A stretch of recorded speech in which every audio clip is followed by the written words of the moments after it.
Estamos de regreso en nuestro segmento Rimanacuy Palestra y en esta oportunidad nos acompaña el profesor y autor de la obra Control de Convencionalidad y Aplicación Directa de los Tratados, el profesor Enrique Pestana. Muchas gracias por aceptar nuestra invitación. Al contrario, muchas gracias a usted y a Palestra por haberme invitado a participar en esta conversación que sin lugar a dudas será muy interesante por las interrogantes que me van a plantear. Correctamente, profesor. Y para dar inicio a esta conversación que nos interesa mucho que nuestro público conozca y aprehenda de lo que está detrás de la obra, la primera pregunta sería, ¿qué le motivó a usted a investigar sobre el tema del control de convencionalidad?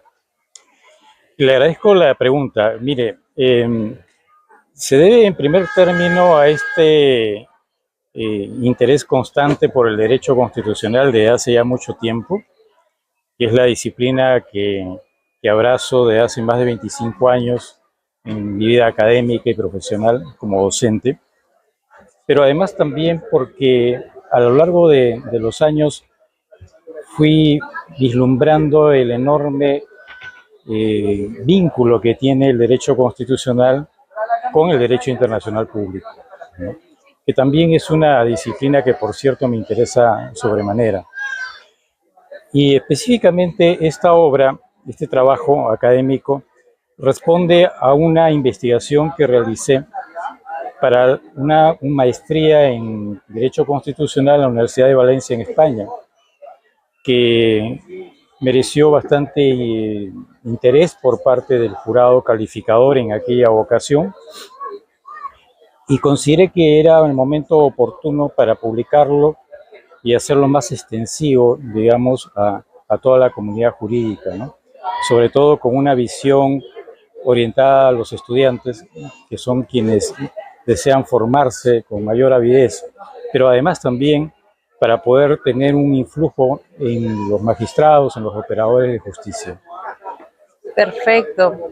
Y sobre ello, profesor, ¿nos podría comentar tal vez un poco a nuestro público o al lector qué encontrará en esta obra, qué aportes novedosos podría hallar en el transcurso de la lectura? Porque, claro, si bien es cierto, hay un grupo del círculo jurídico que sí sabe qué implica el control de convencionalidad, cuál es su comportamiento con nuestra normativa, pero hay otro grupo que todavía está por investigarlo. Así es. Y es algo muy cierto, porque el concepto de control de convencionalidad no es muy antiguo, que digamos, ¿no? Surge en 2003 a raíz de los votos concurrentes del juez Sergio García Ramírez, juez de la Corte Interamericana, un destacado jurista mexicano, pero que no fueron acogidos originalmente por la propia Corte como parte de las resoluciones. Eran los votos del juez García Ramírez y se inician con el caso Macchán versus Guatemala. Pero en 2006 ya la Corte toma y adopta esos criterios del juez García Ramírez sobre el concepto de control de convencionalidad y lo incorpora en la sentencia en el caso del Almonacid versus Chile. De tal suerte que a partir de allí la Corte le dice a todos los operadores jurídicos que en adelante tendrán que hacer una suerte de control de convencionalidad cada vez que resuelva un caso en la jurisdicción interna. De tal suerte que la interpretación y la aplicación de las normas no se agota con la normativa interna ni con la propia constitución del Estado, del país, sino que hay que ir más allá. Y estamos hablando ya de las convenciones sobre derechos humanos. En el caso nuestro, por ejemplo, de muchos otros países, específicamente de la Convención Americana. Por lo mismo, a partir de allí, el concepto de control de convencionalidad se torna sumamente importante y trascendente. ¿Qué es lo novedoso, si se quiere, en el trabajo que hemos publicado? Más allá del concepto de control de convencionalidad, es la segunda parte del título mismo de la obra, que es aplicación directa de los tratados sobre derechos humanos. porque se da una situación sumamente curiosa. Si bien es cierto, el control de convencionalidad inicia con Sergio García Ramírez en 2003 y lo toma y lo adopta la Corte ya en sus resoluciones en 2006, en un caso de 1999 en el Perú, el caso María Elena Tausi y otros, ya el Tribunal Constitucional aplica el control de convencionalidad, porque frente a la negativa de los jueces del Poder Judicial de conceder amparo a Elena Tausen y al grupo de ciudadanos que habían solicitado indemnización, amparados en el indulto razonado, el Tribunal Constitucional dice efectivamente en el Perú la Constitución no admite el indulto razonado, pero sin embargo el Pacto Internacional de Derechos Civiles y Políticos sí lo reconoce como tal y por lo tanto declara fundada la demanda. Lo que hace el tribunal en estricto es ejercer control de convencionalidad en ese caso, y lo hace antes de que surgiera a nivel de la propia Corte Interamericana. Ese es uno de los casos, y el otro es Alfaro Rosas, Eloy Alfaro Rosas, un grupo de diplomáticos de carrera a los cuales se les venía negando la posibilidad de ascender de jerarquía o de categoría dentro del servicio diplomático de la República, bajo el argumento de que en el Perú no hay ese derecho, que no existe el derecho al ascenso en el trabajo. Y nuevamente llega el caso al Tribunal Constitucional y ejerciendo, yo estoy seguro, un control de convencionalidad, dice efectivamente en la legislación interna del Perú no existe ninguna norma que ampare el ascenso o la promoción en el empleo, pero sí está en el protocolo adicional a la Convención Americana, lo que se conoce como el Pacto de San Salvador, y declara fundada la demanda. Entonces, eso, digamos, creo yo que es tal vez el principal aporte del trabajo, porque nos permite ir yendo desde el inicio de la publicación en lo que es los tratados en general, desde el punto de vista del derecho internacional, la vincularidad de los tratados y la supremacía que tienen los tratados sobre derechos humanos, hacia cómo es que se ha aplicado en el Perú y se puede seguir aplicando los tratados sobre derechos humanos de manera directa, ¿no? Sin que tenga que haber una legislación interna que los desarrolle. O sea, no se requiere, por lo tanto, que ese derecho que está en tratados se encuentre plasmado ya sea en la Constitución o en leyes ordinarias.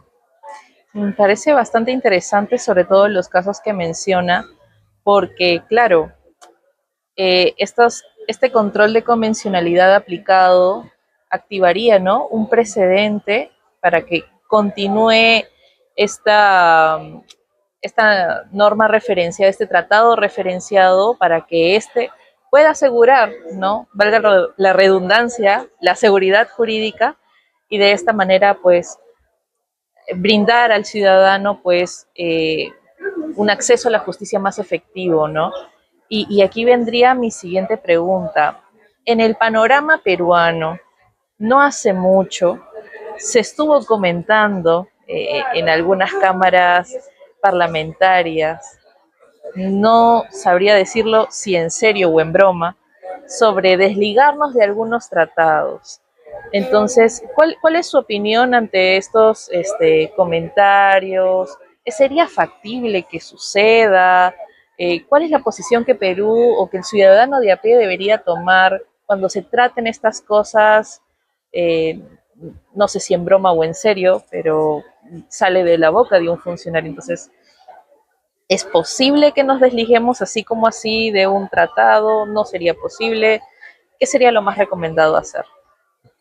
Muy interesante su pregunta. Fíjese, efectivamente en los últimos tiempos hay toda una corriente de un sector político del país que viene propugnando el retiro del Perú del sistema interamericano, ¿no es cierto? Concretamente de la jurisdicción contenciosa de la Corte Interamericana.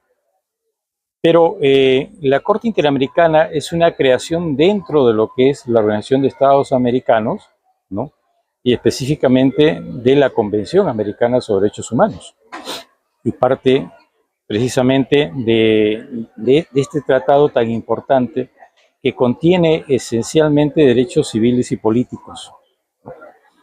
Pero para poder concretizar un derecho es necesario de que haya un órgano jurisdiccional que frente a la vulneración, a la omisión de esos derechos pueda hacerlos cumplir.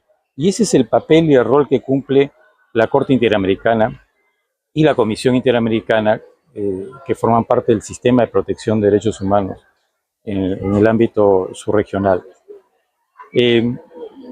Si es que es posible denunciar el tratado, sí es posible, porque lo permite la Convención de Viena sobre los Derechos del Tratado de 1969. O sea, el derecho internacional admite esa posibilidad, pero bajo las reglas que establece el propio tratado. Si el Perú quisiera hacerlo, tendría que hacer el preanuncio. Y si se aprueba la denuncia del tratado, sus efectos no son inmediatos.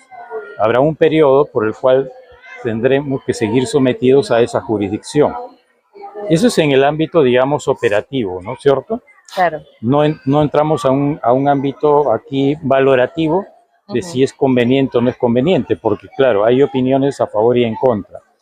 Yo creo que la corriente que propugna la salida del tratado es porque posiblemente pueden haber habido excesos por parte de la Corte Interamericana en algunos casos que resienten, digamos, el sentimiento o el sentir de importantes sectores del país, ¿no?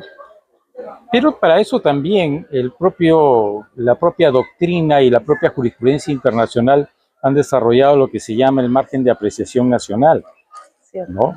Y entonces, frente a situaciones excepcionales, especiales, donde ha habido una legislación que, entre comillas, puede no estar muy bien alineada con los preceptos contenidos en los tratados, los tribunales supranacionales son comprensivos, por así decirlo, de esa realidad y tienen que resolver teniendo en cuenta las especiales condiciones que han imperado en ese país, ¿no? Y por qué ese país puede legislar de una o determinada manera, más allá, si se quiere, de lo que conceptualmente está dentro del tratado.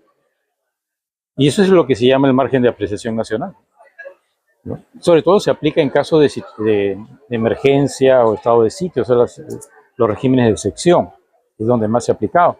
Se ha aplicado también la legislación civil, por ejemplo, del matrimonio entre parejas del mismo sexo, ¿no? O en temas religiosos. Y eso permite cierta distensión en estas colisiones que a veces suelen ocurrir, ¿no? Y no solamente de sectores políticos de un país, sino también de choques entre los tribunales nacionales y los tribunales supranacionales, ¿no?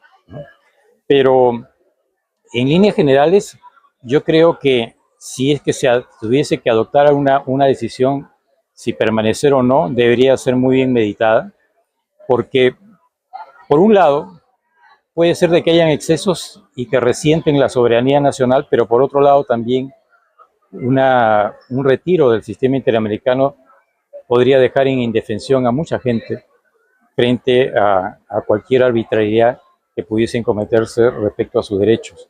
Porque recordemos que la legislación nacional puede ser muy protectora, digamos, ¿no es cierto?, de los derechos fundamentales, pero estamos en manos siempre de la jurisdicción que la ejercen seres humanos y que pueden errar, pueden cometer errores o pueden haber intereses subalternos en algunos limitados casos, ¿no?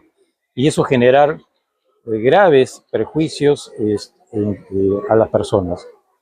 Y lo único que le quedaría al ciudadano, a la persona víctima de un exceso o de una omisión, sería recurrir al sistema interamericano, o sea, la jurisdicción supranacional.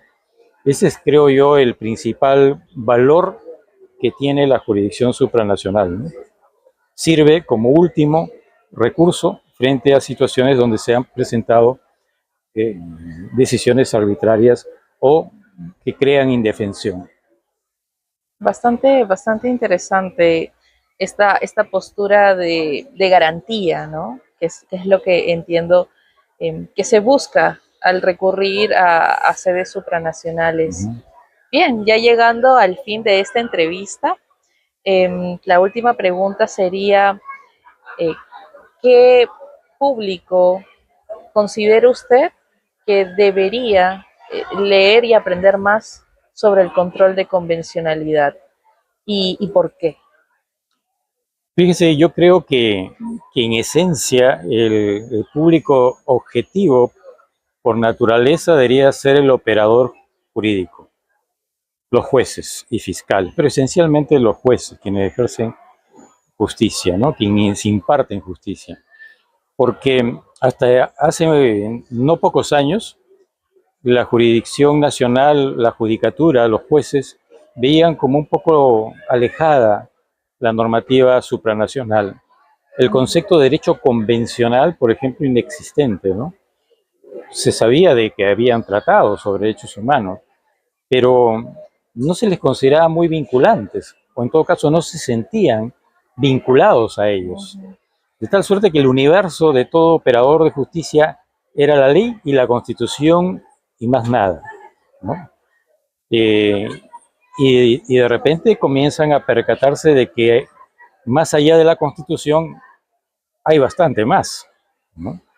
Que es una bella de una cantidad enorme de tratados y de pactos y convenciones internacionales, de los cuales el Perú es parte. Y siendo el Perú parte de ellas, se encuentra vinculado por estos tratados y por todos los preceptos, derechos y obligaciones que allí se establecen. Esto principalmente porque lo establece el artículo 27 de la Convención de Viena sobre los Derechos Tratados de 1969. Y por lo tanto no hay escapatoria, no hay ningún país que pueda ignorar aquello que está en un tratado del cual es parte, ¿no? Está obligado a cumplirlo y está obligado a aplicarlo.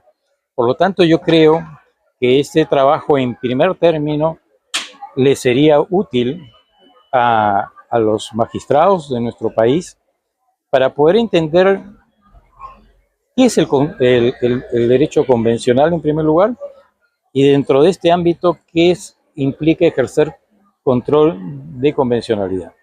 Porque ellos serían los llamados a ejercer lo que se denomina el control difuso de convencionalidad. Porque el control concentrado de convencionalidad lo aplica la propia Corte Interamericana. Pero el control difuso lo tienen que hacer los jueces. Y la Corte lo dijo en un primer momento y después en sus posteriores sentencias, como he dicho, en el caso del Monacid, dice son los jueces los que tienen que aplicarlo, pero en sus posteriores sentencias va ampliando ese ámbito. Y ya no solamente los jueces, sino toda autoridad y toda persona, toda autoridad pública. Entonces, los fiscales, las autoridades administrativas también tienen que ejercer ese control de convencionalidad. Y siendo ello así, y estando el Perú dentro del sistema interamericano, estando vinculado a la Convención Americana, es indispensable, es importantísimo que nuestros jueces, nuestros magistrados, conozcan lo que es el derecho convencional y el control de convencionalismo, para una mejor impartición de justicia. Muchas gracias por aclararnos mucho más el panorama de este tema tan importante que sirve de garantía y efectivización de la protección jurídica de todos nosotros. Así que agradecemos nuevamente su tiempo y sus tan gentiles respuestas que nuestro público, por cierto, atesorará muchísimo, e invitamos a nuestro público a dar lectura, adquirir y dar lectura a el libro Control de Convencionalidad y Aplicación Directa de los Tratados del profesor Enrique Pestana. Agradecemos mucho su compañía en esta transmisión. Les esperamos en el stand número 88 de la Feria Internacional del Libro, donde encontrarán esta obra y muchas otras más. Así que nos encontraremos en nuestro próximo segmento de Rimanaco y Palestra. ¡Hasta luego!